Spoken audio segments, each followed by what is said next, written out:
To set Windows Zoom increment, in Windows 11 Home, right-click on empty area on the desktop, and then select Personalize. Next, click or tap Accessibility, tap Magnifier, and then tap Zoom Level drop-down menu. Okay.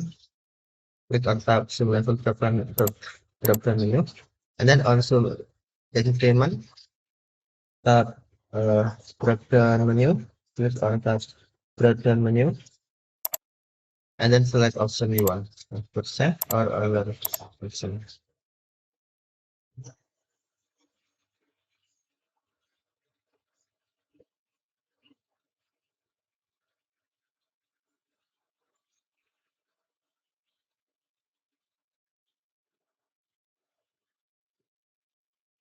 Any percent,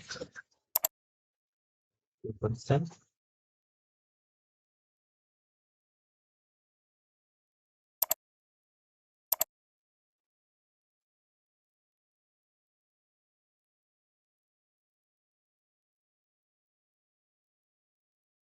Okay, thank you for watching. Have a nice day.